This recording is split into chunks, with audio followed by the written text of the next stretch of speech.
দেখুন না দেখুন না দেখুন না, একটু ধরে দেখুন না, অনেক ডিসকাউন্ট পাবেন, অর্ধেক দামে দিয়ে দেবো আমি। না, না, চাই না। আরে একবার দেখুন না, অনেক ভালো কোয়ালিটির এটা। আরে ভাই, একবার আরে বললাম না, দেখুন চাই না। দেখুন না, কোয়ালিটি দেখুন না।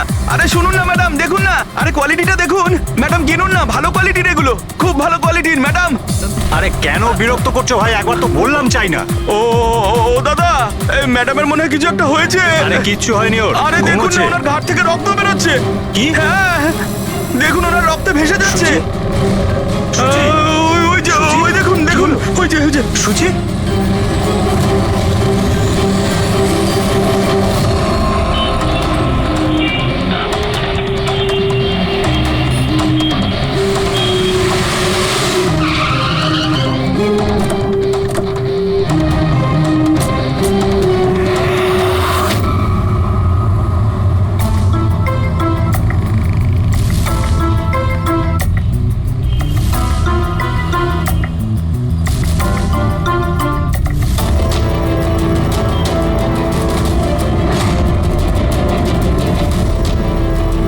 অনেক রক্ত বেরিয়েছে, মনে হচ্ছে গুলি অনেকক্ষণ আগে চলেছে।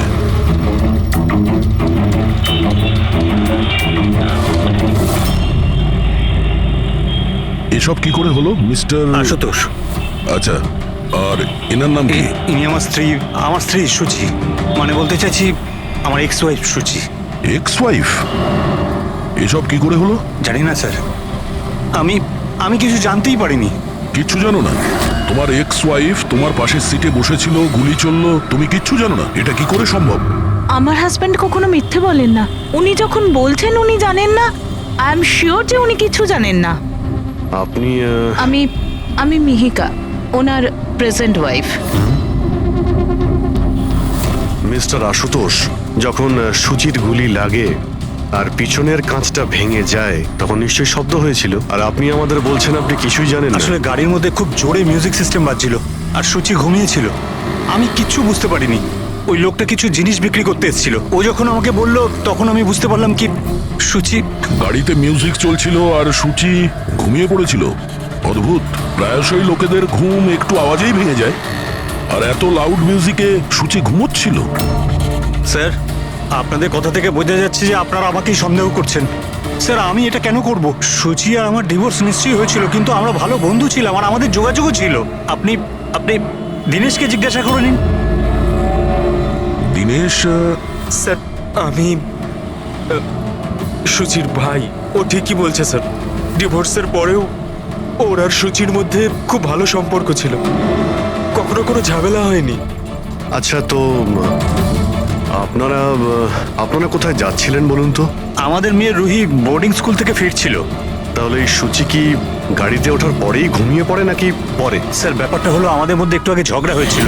আশুতোষ, রুহি স্কুল খুব ভালো, এই স্কুল চেঞ্জ করার কোনো দরকারই নেই। সুচি, এই স্কুলটার টাকা পয়সা খুব বেশি, আমি এর ফিসটা জোগাড় করতে পারবো না। কিন্তু আমি করতে পারি, আর আমি আমার মেয়ের এডুকেশনে কোনো কম্প্রোমাইজ করব সুচি, না। আমি তোমার থেকে টাকা নিতে পারবো না।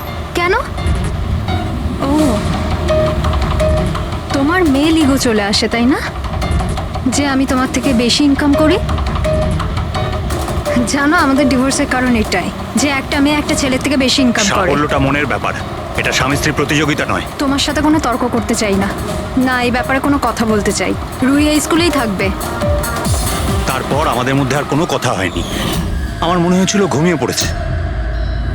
আচ্ছা, এই যখন ঝগড়া হচ্ছিল তখন গাড়ি কোথায় ছিল, মানে কোন এলাকায়? স্যার, লিংক রোডের সিগন্যালে, কেপি থিয়েটারের পাশেই। আর তারপর কোন রাস্তায় গেছিলেন আপনারা? সেখান থেকে স্যার আমি লেফট নিলাম, ওই সামনে ফ্লাইওভারটা আর দেখে। সোজা এখানে চলে এসেছেন? হ্যাঁ স্যার। তার মানে প্রায় 2 কিলোমিটার এই গাড়িটা চলেছে। তার মানে 2 কিলোমিটারের মধ্যেই কোথাও গুলি চলেছে সূচির উপরে। পঙ্কজ, একটা কাজ করো তো, কেপি থিয়েটার থেকে এইখানে 2 কিলোমিটার অবধি চেক করে দেখো তো, যদি কোথাও কিছু প্রমাণ পাওয়া যায়, মানে কোথাও কাঁচের টুকরো পড়েছে কিনা দেখে নিও, ঠিক আছে? আর হেঁটে যেও। 2 কিলোমিটার স্যার? হেঁটে যাও। গুলিটা অদ্ভুত অ্যাঙ্গেল থেকে লেগেছে, এই নিচে, মানে গুলিটা উপর থেকে নিচে এসেছে, মানে যে গুলি চালিয়েছে তার হাত উঁচু করতে হয়েছে ফায়ার করার সময়। খোলা রাস্তায় কেউ গুলি মেরেছে আর কেউ দেখেনি? হতে পারে খুনি একটু দূরে ছিল, তাও গুলি করা খুবই মুশকিল ছিল এই চলন্ত গাড়িতে। আর তাও তখন যখন খুনি হয়তো গাড়িতে বা কোনো বাইকে ছিল। তবে এইভাবে গুলি করাটা কিন্তু সহজ নয় দয়া।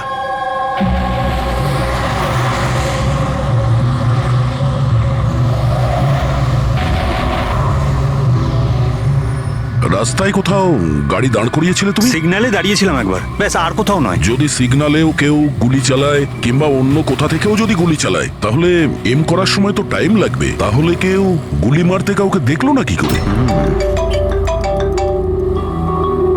হ্যালো, হ্যাঁ স্যার, ঠিক আছে স্যার, আমরা পৌঁছাচ্ছি। কি হয়েছে? এসিপি স্যারের ফোন ছিল, আর একটা লাশ পাওয়া গেছে কামরি ব্রিজের নিচে।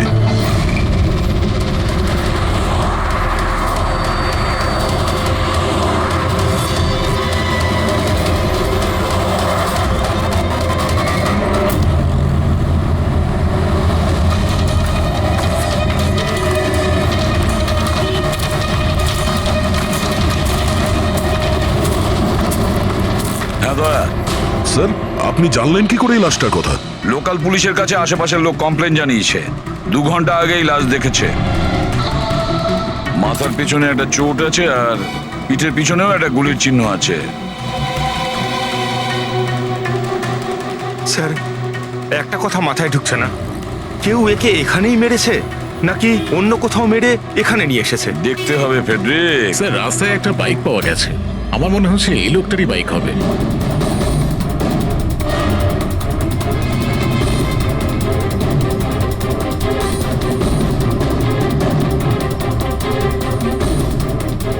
Skid mark. স্যার, মনে হচ্ছে এই লোকটা বাইকে যাচ্ছিল, কেউ পেছন থেকে গুলি করে দিয়েছে। ডিসব্যালেন্স হয়ে গেছে, গাড়ি বাইক স্কিড হয়ে এখানে কারোর সঙ্গে ধাক্কা লাগিয়েছে, আর ওর বডি এখানে নিচে পড়ে গেছে। মাথায় চোট ওই সময় লেগেছে স্যার।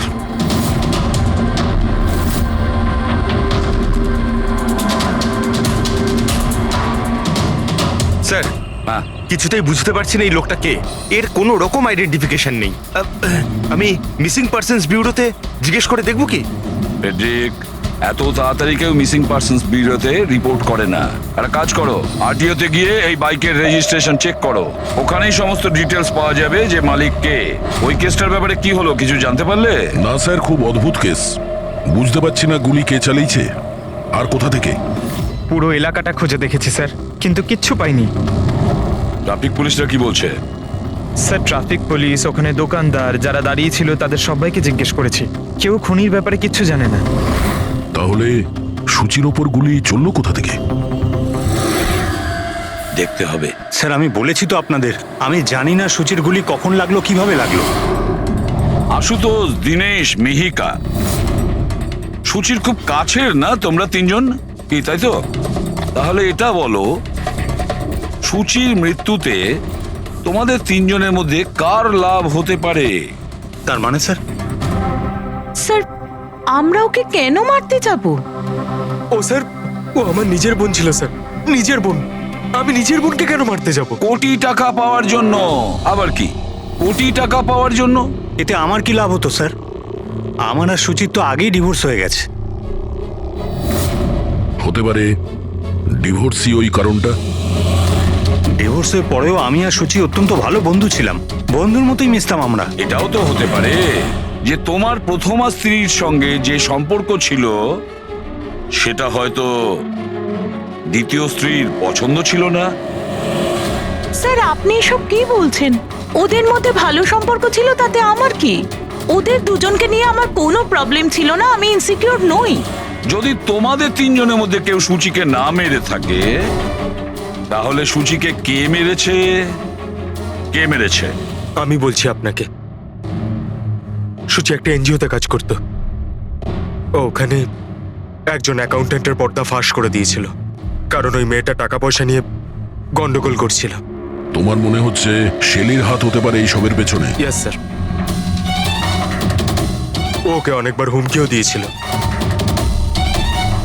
স্যার, আমার তো মনে হচ্ছে কি এই কাজটা হয়তো পৃথ্বীর হতে পারে। আচ্ছা, এই পৃথ্বী কি? খুবই খুবই অসভ্য ধরনের লোক, ওই রোমিও টাইপের। সুচি পুলিশকে কমপ্লেনও করেছিল ওর বিরুদ্ধে, কিছুদিনের জন্য জেলেও গেছিল। ঠিক আছে, তোমরা তিনজন যেতে পারো। Thank you sir. Thank you sir. Thank you sir.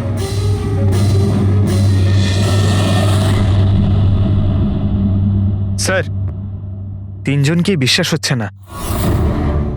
এই তিনজনের ওপর কড়া নজর রাখো। আর দয়া, স্যার শেলি আর পৃথ্বী, ওদের দুজনকে বিউরোতে ডাকো। স্যার, হ্যাঁ, আরটিও থেকে বাইকের মালিকের খবর পেয়ে গেছি। স্যার পৃথ্বী আর শেলির ফোন আনরিচেবল আসছে, তাই আমি ফ্রেডিকে বলেছি ওদের মোবাইল ফোনটা ট্রেস করতে। এ তো আমাদের ডেলিভারি বয় বিবেক। স্যার আমাদের বাইক তো ওই চালাতো। স্যার ওকে কে মেরে দিল? সেটা খোঁজারই চেষ্টা করছি। আচ্ছা, এই বিবেকের কারোর সঙ্গে কোনো শত্রুতা ছিল কি? না স্যার, ও তো খুবই সাদাসিধে ভালো ছেলে ছিল। কবে থেকে কাজ করছিল এখানে? গত 1 মাস ধরে রাজস্থান থেকে এসেছিল, খুব পরিশ্রমী ছিল। স্যার ও তো শহরে কাউকে চিনতও না। এ কোথায় যাচ্ছিল ডেলিভারি করতে? কোথাও নয় স্যার, আজ তো ওর ছুটি ছিল, ওই জন্য আমার বাইক নিয়ে ঘুরতে বেরিয়েছিল। আচ্ছা, ওর বাড়ির অ্যাড্রেস দিতে পারবেন? স্যার ওর বাড়ির অ্যাড্রেস তো নেই, ও এই দোকানেই শুতো। আচ্ছা, জিনিসপত্র কিছু? স্যার এই ওর একটা বাক্স আছে। এটা?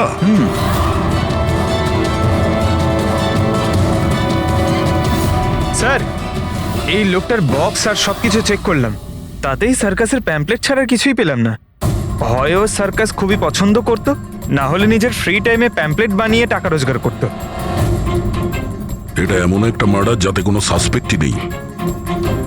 আচ্ছা, বিবেকের মতো এই ধরনের গরিব লোকদের মেরে কার কি লাভ হতে পারে?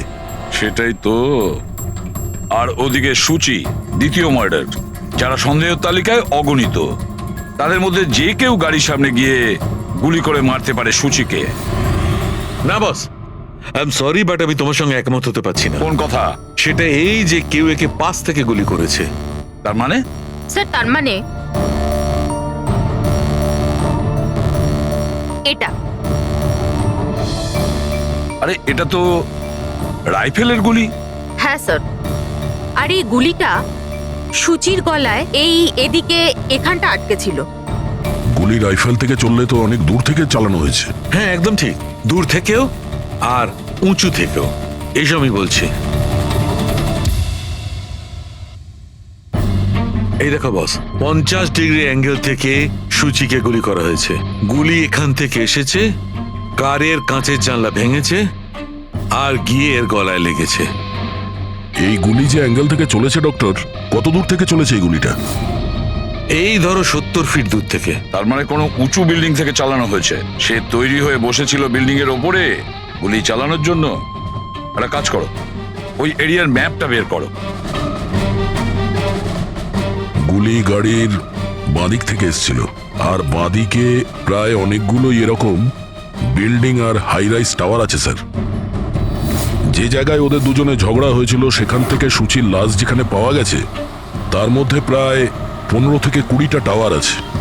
এর মধ্যেই কোনো একটা বিল্ডিং থেকে গুলি চালানো হয়েছে।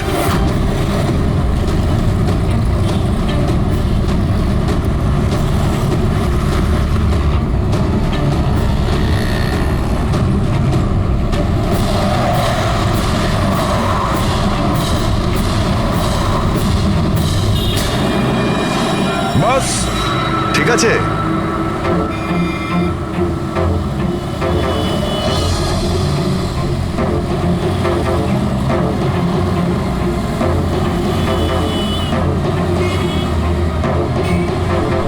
এই অভিজিৎ স্যারের হাতে ওটা কি? মার কাছে ফ্রেডি, ঠিক সেই হাইটে যে হাইটে সূচির গুলি লেগেছিল। আর আমার হাতে এই ডিজিটাল ডিস্টেন্স রিডার আছে। এর থেকে এই লেজার লাইট যদি ওই মার্কেট ঠিক যায়, তাহলে তার মানে গুলি এখানে এই বিল্ডিং থেকেই চালানো হয়েছে। সব মাথার উপর দিয়ে গেল। ঠিক আছে, এটা এখনই করে দেখছি। হ্যাঁ দয়া, আমি তৈরি। ওকে। অভিজিৎ, একটু ডান দিকে এসো, ডান দিকে। হ্যাঁ, ঠিক হালকা আছে। হ্যাঁ একটু বাঁদিকে। ব্যাস ব্যাস ব্যাস, ঠিক আছে। একটু পেছনে, একটু পেছনে। দেখেছো, এই লেজার ঠিক ওই মার্কে হিট করছে না, হিট করছে না ওখানে। গুলি এখান থেকে চালাইনি স্যার। এক্স্যাক্টলি। আরে স্নাইপারের কাছে অত সময় ছিল না নিশানা ঠিক করার জন্য যখন ও সূচিকে গুলি চালিয়েছিল। একটা কাজ করি, অন্য কোনো বিল্ডিং এ যাই। ঠিক আছে, চলো।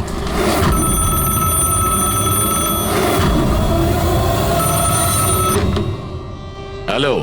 হ্যাঁ হ্যালো, আচ্ছা এটা কি ফ্যান্টাসি সার্কাস জয়পুর রাজস্থানের অফিস?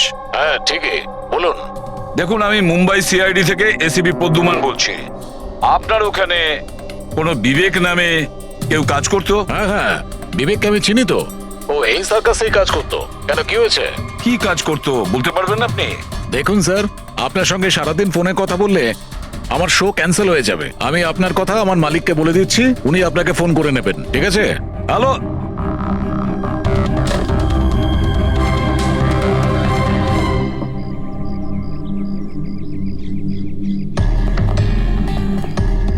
অদ্ভুত স্যার, বিল্ডিং এ কোনো গাড়ি দেখলাম না, মনে হয় গুলি এখান থেকেই করা হয়েছিল।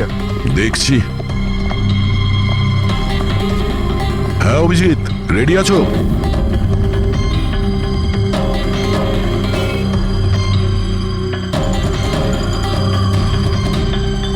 না অভিজিৎ, এখান থেকে টার্গেট ঠিকঠাক লাগছে না, একটু ডান দিকে এসো, ডান দিকে আর একটু। হ্যাঁ পারফেক্ট পারফেক্ট, এখানে লেগে গেছে নিশানা। তার মানে হলো সূচি এখানেই ছিল যখন ওর গুলি লাগে। পঙ্কজ, ফ্রেডি, একটু আশেপাশে দেখো ওই স্নাইপার কোনো প্রমাণ ফেলে গেছে কিনা। কিন্তু ভাই দয়া, এখানে তো কোনো স্পিড ব্রেকারও নেই। সে এমন কোন স্নাইপার হবে যে ওই বিল্ডিং এ বসে এত দ্রুত যাওয়া কোনো গাড়িতে নিশানা লাগাবে যেটা সূচির ঘাড়ে গিয়ে লাগবে? হ্যাঁ এটা তো সত্যি। আশুতোষ, যখন তোমার গাড়িটা এখানে ছিল, হ্যাঁ তখন কোনো কারণে তোমার গাড়িটাকে স্লো করতে হয়েছিল কিংবা দাঁড় করাতে হয়েছিল, কিছু মনে আছে? হ্যাঁ স্যার, আমি যখন ড্রাইভ করছিলাম তো গাড়ির সামনে একটা ভিখারি এসে গেছিল আর আমায় ব্রেক করতে হয়েছিল। ভিখারি? হ্যাঁ কি হলো? এইদিকে কিচ্ছু নেই স্যার। কিছু নেই? ওদিকেও কিছু নেই স্যার। ওই ভিখারি দেখতে কেমন ছিল? স্যার, ওর এক হাতে তো একটা ক্রাচ ধরা ছিল, অন্য হাতে লাল পোটলা, গলায় গামছা আর মাথায় অর্ধেক টাক ছিল। অভিজিৎ, এই ফ্লাইওভারের নিচে অনেক ভিখারি থাকে, ওদের মধ্যে কেউ একজন হবে। হ্যাঁ আমি শুনলাম আশুতোষ যা বললো ভিখিরির ব্যাপারে। আমি নিচে গিয়ে দেখছি। এই কে তোমরা? কাকে জিজ্ঞেস করে ওপরে এসছো? তুমি এখানকার ওয়াচম্যান, ডিউটিতে কেন ছিলে না? আমার ইচ্ছে। এই তোমরা কি আমাকে ডিউটি শেখাচ্ছ? সিআইডি। সিআইডি? জানো তোমার জন্য এখানে একজন মহিলার খুন হয়ে গেছে? আমার জন্য খুন? কেউ এই ছাদ থেকে একজন মহিলাকে নিচে গুলি মেরেছে, কি জানো ওই ব্যাপারে?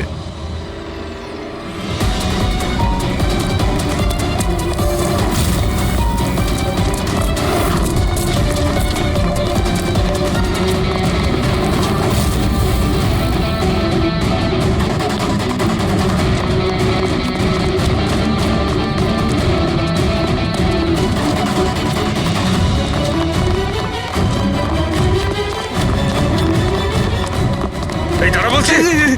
স্যার, স্যার আমি কিছু করিনি স্যার। স্যার আমাকে ছেড়ে দিন স্যার, আমি কিছু করিনি। কিচ্ছু করিসনি, কিচ্ছু করিসনি তুই, চল। আমি ভয় পেয়ে গেছিলাম স্যার। কেন ভয় পেয়েছিলি? কি জানিস এই খুনের ব্যাপারে?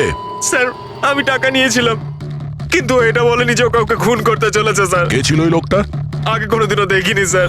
ও বলেছিল যে ও বিল্ডিং এর ছাদে গিয়ে ওর গার্লফ্রেন্ডকে প্রপোজ করতে চায়। স্যার ও 2 ঘন্টার জন্য 15,000 টাকা দিয়েছিল স্যার। আমি তো এত টাকা এক মাসেও খাওয়াইনি স্যার কোনোদিনও। স্যার ও হেলমেট পরেছিল আর চোখে চশমাও ছিল।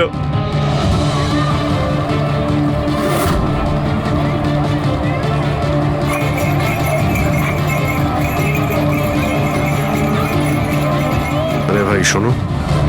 ও দাদা, আচ্ছা এখানে এমন কাউকে তোমরা দেখেছো যে মাথায় লাল গামছা বাঁধে,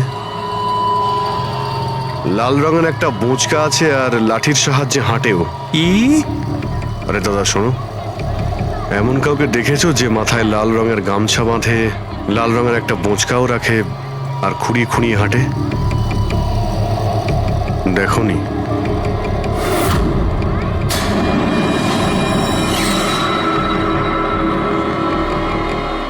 আরে ভাই শোনো, আরে ভাই শোনো, একটু কথা আছে। এই যে আরে এই, কি করছো ভাই? দাঁড়াও, আরে ভাই দাঁড়াও।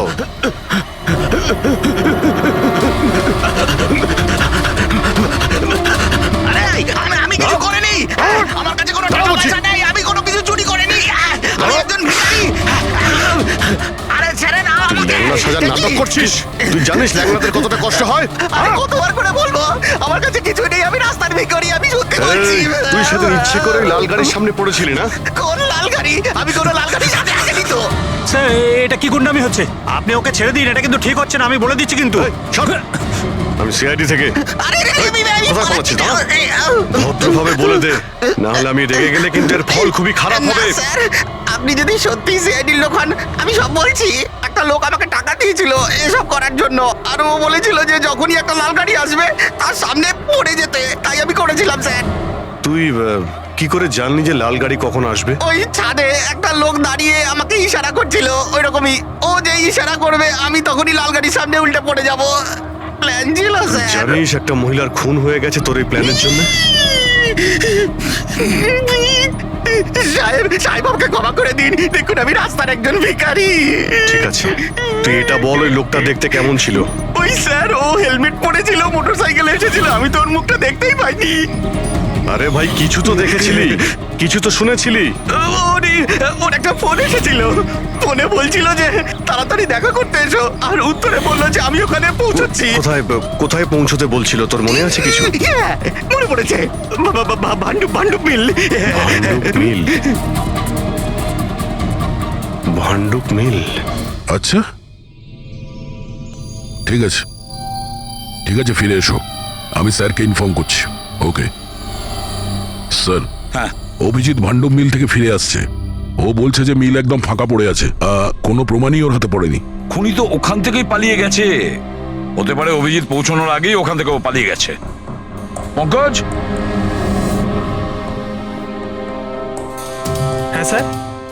পঙ্কজ একটা কাজ করো, যখন সুচির গুলি লেগেছিল ঠিক ওই সময়ে ওই এরিয়াতে কতগুলো মোবাইল অ্যাক্টিভ ছিল খোঁজ নাও। স্নাইপারের ফোন ওদের মধ্যেই কারোর হবে। স্যার। হ্যাঁ হ্যাঁ পঙ্কজ, এটাও দেখো ওর মধ্যে কতজন লোক ভান্ডুপ মিলে গেছিল। স্যার।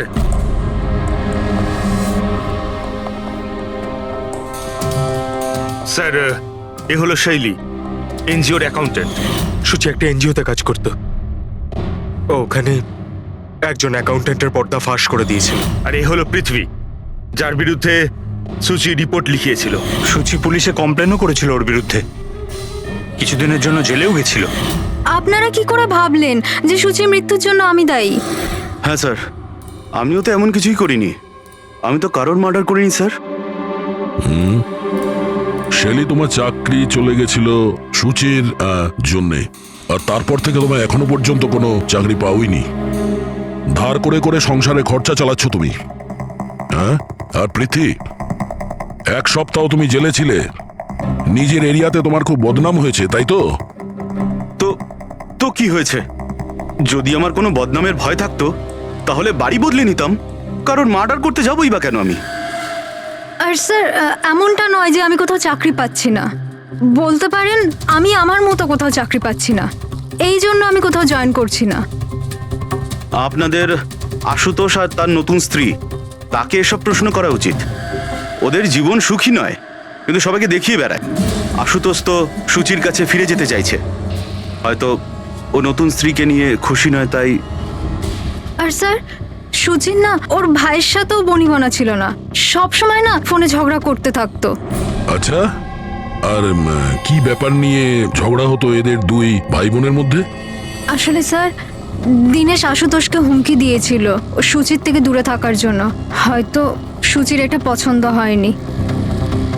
আর স্যার ও আমাকে আর একটা কথা বলেছিল, মেয়েকা হিংসে করে ওর আর আশুতোষের মেলামেশায়। 100% মনে হয় এদের মধ্যেই কেউ একজন ওকে মার্ডার করেছে। হ্যাঁ স্যার। আচ্ছা ঠিক আছে, যেতে পারো তোমরা দুজন, কিন্তু একটা কথা ভালো করে মনে রাখবে, যতক্ষণ না আমাদের ইনভেস্টিগেশন শেষ হচ্ছে তোমরা শহর ছেড়ে বাইরে যাবে না। এই কেসে কারোর কথার উপর ভরসাই করতে পারছি না স্যার, মনে হচ্ছে সবাই মিথ্যে কথা বলছে। হ্যাঁ, সে যেই হোক খুব বড় প্ল্যানিং করেছিল, প্রথমে ভিখারিকে টাকা দিয়েছে, একটা ওয়াচম্যানকে হায়ার করেছে, আর তারপরে স্নাইপারকে হায়ার করেছিল। আর ঠিক সময় আসতেই ও সূচিকে গুলি করে মারে। স্যার হ্যাঁ, স্যার যে সময় ওর ওপর গুলি চালানো হয়েছিল স্যার, তখন ব্রিজের আশেপাশে 2000 লোকের মোবাইল অ্যাক্টিভ ছিল। তাহলে ওই সময় কোন মোবাইল ফোন পাণ্ডু মিলের দিকে গিয়েছিল? একটা নাম্বার গিয়েছিল, কিন্তু সেটা প্রাইভেট নাম্বার, তাই ট্র্যাক করতে পারিনি। আর কি বলতে পারো এই নম্বরের ব্যাপারে? এটাই স্যার, ওটা মিল অব্দি গেছিল কিন্তু দাঁড়ায়নি, ওটা সোজা কামরি ব্রিজের দিকে চলে গেছিল, আর ওখান থেকে সিগন্যাল পাওয়া যাচ্ছিল না। কামরি ব্রিজ? স্যার বিবেকের লাশটাও তো আমরা ওখানেই পেয়েছি, এটা কোনো কোইন্সিডেন্ট হতে পারে না? রাজস্থানে বিবেকের বাড়িতে ফোন করি, ওর ব্যাপারে পুলিশ কি ইনফরমেশন জোগাড় করলো জানতে হবে। দয়া, এই বিবেকও তো খুনি হতে পারে। কেউ বিবেককে খুন করে দিয়েছে? একজন খুনির খুন? অনেক কিছুই হতে পারে ফেডরিক। এই কেসে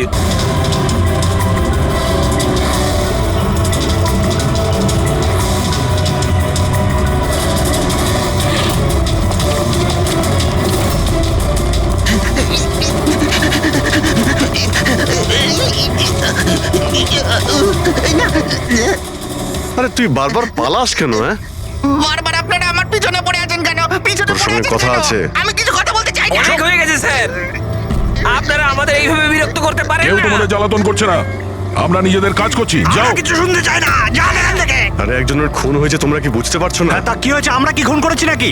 হ্যাঁ, আমরা গরিব মানুষ, ভিক্ষা করে খাই, তার মানে কি আপনারা আমাদের উপর দোষ দিয়ে দেবেন? দেখুন না,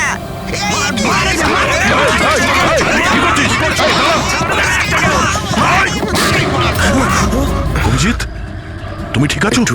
আরে না, ও নো, রক্ত বেরোচ্ছে। কি করলে তোমরা? হ্যাঁ, এই দেখ, এই লোকটা টাকা দিয়েছিল তোকে।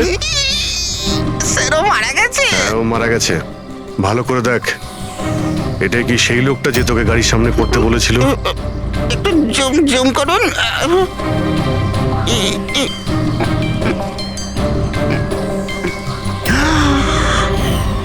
এমন ঘড়ি তো ও পড়েছিল। হতে পারে যে লোকটা একে টাকা দিয়েছে সেই প্রমাণটা লোপাট করার জন্য ওকেও মেরে দিয়েছে। চালায় বললাম আমি, ধরেছে তো ছাড়তে হ্যাঁ পঙ্কজ, চাইছে না। হ্যাঁ, আচ্ছা, ও ঠিক আছে, ঠিক আছে, ওকে ওকে, থ্যাংক ইউ। পঙ্কজের ফোন ছিল, বলছিল যে বিবেক রাজস্থানে কোনো সার্কাসে কাজ করত, নিশানাবাদ ছিল। 1 মাস আগে ও সার্কাসের চাকরি ছেড়ে দিয়েছিল, বলেছিল মুম্বাইতে একটা বড় চাকরি পেয়েছে ও। আর হ্যাঁ, যাওয়ার সময় ওই রাইফেলটা ওটাও চুরি করে নিয়ে গেছিল। রাইফেল চুরি করে এনেছিল?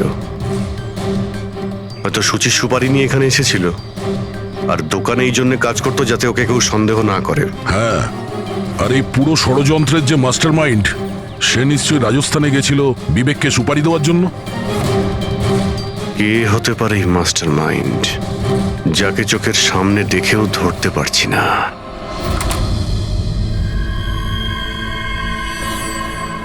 আরে মিস্টার আশু। স্যার আপনারা এখানে? মিস্টার আশু, ওই লোকটার ব্যাপারে জানতে পেরে গেছি যে সুচিকে গুলি করেছিল। Wow, that's a great news. আপনারা ধরেছেন ওনাকে? বিবেক নাম ওর। আপনারা কোনো বিবেককে চেনেন? না তো। অদ্ভুত ব্যাপার, আপনি কোনো বিবেককে চেনেন না, কিন্তু 15 বার কল করেছেন আপনি আপনার ফোন থেকে বিবেককে। কি বলছেন? আমি যখন বলছি কোনো বিবেককে জানিই না, তাহলে আমি ওকে ফোন কেন করব স্যার? শুধু এটাই নয়, ওর সঙ্গে দেখা করতে তুমি রাজস্থানেও গিয়েছিলে। সার্কাসে ওর গুলি চালানোর ক্ষমতাটা দেখে তোমার এত পছন্দ হয়েছিল যে সুচিকে মারার কন্ট্রাক্টও দিয়ে দিয়েছিল ওকে। 1 মিনিট স্যার, 1 মিনিট। এটা সত্যি যে একটা বিজনেস ট্রিপের জন্য আমি রাজস্থান গিয়েছিলাম, কিন্তু আমি কোনো সার্কাসে যাইনি স্যার। আর আমি যখন কোনো বিবেককে চিনি না, তো তাকে ফোন কেন করব? তাহলে কি তোমার এই ফোন রেকর্ড মিথ্যে কথা বলছে? স্যার এটা হতে পারে কি আমার ফোন থেকে অন্য কেউ ওকে ফোনটা করেছে আমার না থাকার সুযোগে। আচ্ছা, তাহলে কি আপনি আপনার ফোন যে কোনো জায়গাতে ফেলে রাখেন নাকি? না স্যার। হ্যাঁ ডক্টর, আচ্ছা ঠিক আছে ডক্টর, ওকে ডক্টর। ডক্টর সালুখের ফোন ছিল, আমাদের ফরেন্সিক ল্যাবে যেতে বলেছেন আশুতোষকে নিয়ে। বস, মেয়েটা এইখানে বসেছিল এই সিটে, আর এই অংশটা হচ্ছে সিটের পেছনের দিকটা, আর এটা হচ্ছে লিভার, যার দ্বারা সিটটা আগে পিছে হয়, আর এই লিভারটাকে জাম করে দেওয়া হয়েছিল। এই দেখো। লিভার জাম করে দিয়েছে? হ্যাঁ তাই তো। ব্যাস এইটুকুই স্যার? সেই জন্য আপনি আমাদেরকে ডেকে আনলেন? পঙ্কজ, তুমি একটু আমার কথাটা শোনো।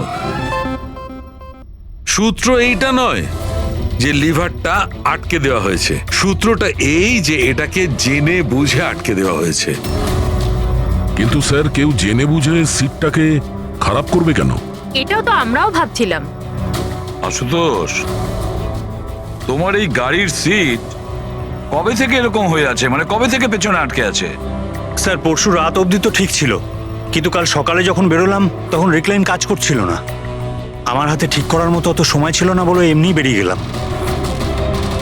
ডক্টর সালুখে, সিটটা খারাপ হওয়া এই কেসটার সাথে কি সম্পর্ক? সম্পর্ক আছে ফ্রেডি। সম্পর্কটা হচ্ছে এইটা যে খুনি চাইছিল সিটটা পেছনে হেলে থাকে, সুচির পজিশনটা এইরকম থাকবে পেছনের দিকে। স্যার, ও যদি সামনে বসতো বা পেছনে বসতো তাতে খুনির কি এসে যায়? খুনির তো গুলি করারই ছিল। পঙ্কজ, তুমি এক কাজ করো, এখানে তুমি গাড়ির সিটটায় বসো। সারিকা, তুমি সুচির জায়গায় বসো। এবার ধরে নাও আমি সুচি। আমি যখন এই সিটটায় বসেছিলাম তখন আমার মাথাটা এরকম ছিল। বস, সুচির এইভাবে বসার সুবিধাটা খুনি তখনই পাবে যখন ওর এম সুচি নয়, ড্রাইভিং সিটে বসা লোকটি হবে, মানে আশুতোষ হওয়ার কথা। কিন্তু আশুতোষকে কোনো কারণে খুব ব্রেক চাপতে হয়, ব্রেকের কারণে ঝটকা লাগে, আর সেই ঝটকায় সুচি ঝুঁকে যায়। আর বস, আশুতোষকে লাগার পরিবর্তে সুচির গুলি লাগে। স্যার, তার মানে আশুতোষ খুনি নয়, কিন্তু কেউ ওর খুন করতে চাইছিল। দয়া,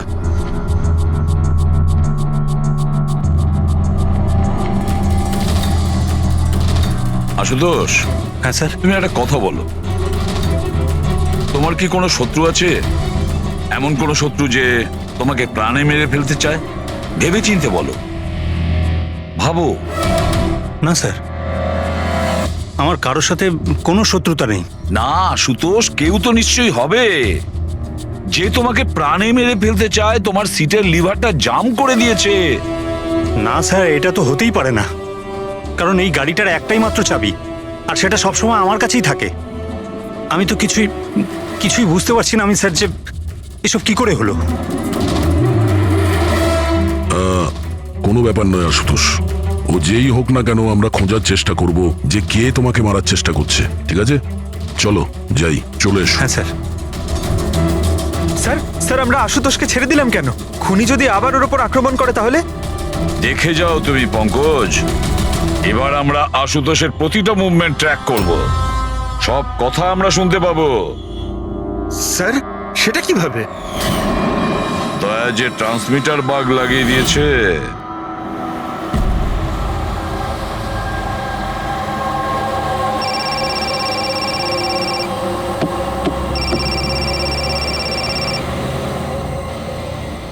হ্যালো,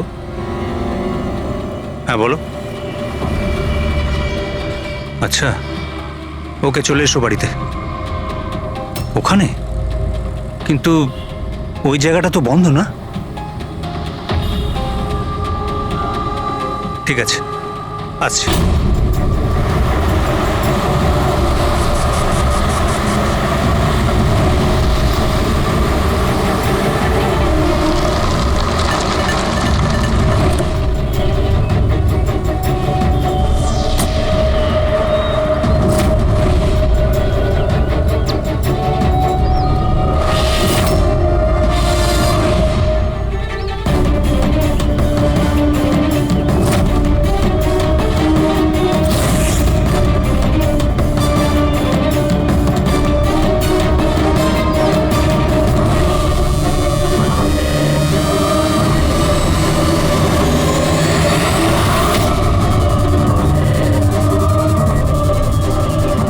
এটা কি করছো? গান? মাই গড, গুলির আওয়াজ পেলাম দয়া। তাড়াতাড়ি চলো, আবার একটা যেন খুন না হয়। স্যার এই তো আমরা পৌঁছচ্ছি। স্যার, হ্যাঁ, আমাদের যে এই সাসপেক্ট আছে, এক্ষুনি খবর পেলাম যে ও রাজস্থান গিয়েছিল আশুতোষকে ফলো করতে করতে। ও তো আশুতোষের খুব কাছের লোক ছিল।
দিনেশ, স্যার, আমি সুচির ভাই। মরে গেছে স্যার। আমি কিছু করিনি স্যার। এই আমাকে মারতে চেয়েছিল। এই আমায় মারতে চেয়েছিল। কেন মারতে চেয়েছিল এ? স্যার, এর মনে হতো যে এর বোনের সর্বনাশের জন্য আমিই দায়ী। বিয়ের পর সুচি ডিপ্রেশনে চলে গেছিল, আর তাই ও নিজেই নিজেকে মারারও চেষ্টা করেছিল। আর এই সমস্ত আমি কিছুই জানতাম না স্যার, একদমই জানতাম না। আর আমার এই না জানার কারণেই এই দুজনের মৃত্যুর কারণ আমি হয়ে গেলাম স্যার। এটা সম্পূর্ণ না জানার কারণে। পঙ্কজ, একে ছায়া নিয়ে বসাও, পেডিক ফরেন্সিক ল্যাবে পাঠিয়ে দাও।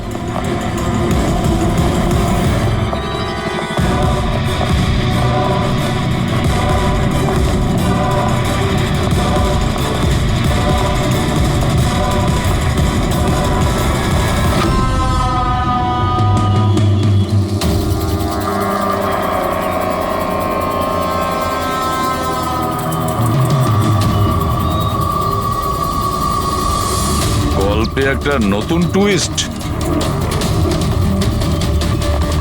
আশুতোষ,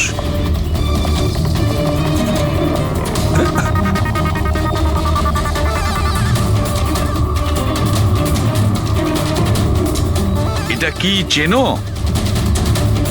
না স্যার, আমি ঠিক জানি না। জানো না? এক্ষুনি জেনে যাবে। পঙ্কজ, চেক করো ওকে। কিন্তু কেন?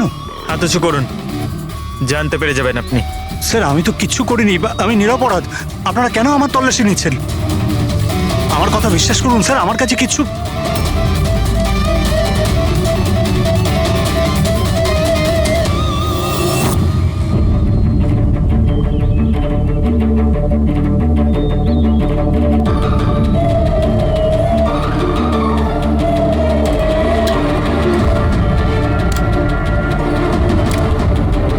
স্যার, এই নিন ও, রাবার বুলেটস। আমি জানি না স্যার যে এর থেকে কি প্রমাণ হচ্ছে। কি প্রমাণ হয়?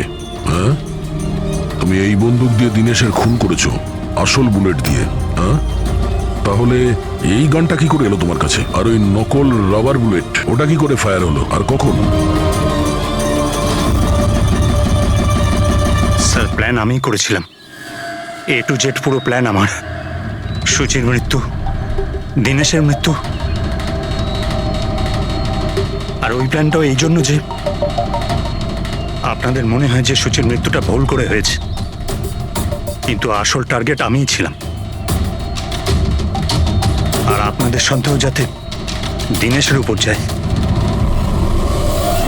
কিন্তু সমস্ত প্ল্যানটা নষ্ট হয়ে গেল, সবকিছু জ্বলে গেল। কেন মেরেছো তুমি সুচিকে? সুচিকে মেরে তুমি কি পেলে? সুচি আমার মেয়ে রুহিকে নিয়ে চিরকালের জন্য দেশ ছেড়ে চলে যেতে চেয়েছিল, আর এই কথাটাও আমার কাছে লুকিয়েছিল। আপনারাই বলুন স্যার, আমার একমাত্র মেয়েকে নিজের থেকে দূর কিভাবে করতে দিতাম? আর সেই জন্য তুমি বিবেক মানে একজন শার্প শুটারকে টাকা দিয়েছো নিজের স্ত্রী সূচিকে মেরে ফেলার জন্য। আর যেই ও তোমার কাজ শেষ করেছে ওকেও মেরে দিয়েছো। তুমি দিনেশকে কি এমন কথা বলেছিলে যে ও মারার জন্য তোমাকে এখানে চলে এলো? আমি আমার ওয়াইফকে দিনেশের কাছে পাঠালাম। কি? হ্যাঁ দিনেশ, আমি এক্ষুনি জানতে পারলাম যে আশুতোষই তোমার বোনকে মেরেছে আর ও তোমাকেও মারতে চায়। না না, আমি ওকে ছাড়বো না, মেরেই ফেলবো আমি ওকে। দিনেশ পাগল হয়ে গেছো নাকি? খুন করবে তুমি? ও আমার বোনকে মেরে ফেলেছে, আমি ওকে ছাড়বো না। আমার বোনকে এভাবে মেরে ফেলার আগেও একবারও ভাবলো না। না, যাই হয়ে যাক না কেন আমি ওকে ছাড়বো না, দিনেশ, আমি ওকে কিছুতেই দিনেশ, ছাড়বো না। দাঁড়াও, আমার কথা শোনো। আর সুযোগ পেয়ে ওর বন্দুকটা বদলে দিল। তাহলে দিনেশ তোমার উপর যে গুলিটা চালাচ্ছিল সেটা নকল ছিল? হ্যাঁ, মারপিটের সময় আমি ওই গানটা বদলে দিয়েছিলাম যাতে আপনাদের মনে হয় কি আত্মরক্ষার জন্য আমি দিনেশকে মেরেছিলাম, আর আপনাদের সামনে আমি নিরপরাধ বলে সাব্যস্ত হই। কি রেখে গেলে তোমার ছেলের জন্য? না মা না বাবা। ওই সন্তানকে পাওয়ার জন্য তুমি ওরই মাকে মেরে ফেলেছো। আর এই অপরাধে তুমিও আজীবন জেলের গড়াদের পেছনে থাকবে। বলো আশুতোষ, কি পেলে তুমি নিজের ছেলেকে এভাবে অনাথ করে? কি পেলে?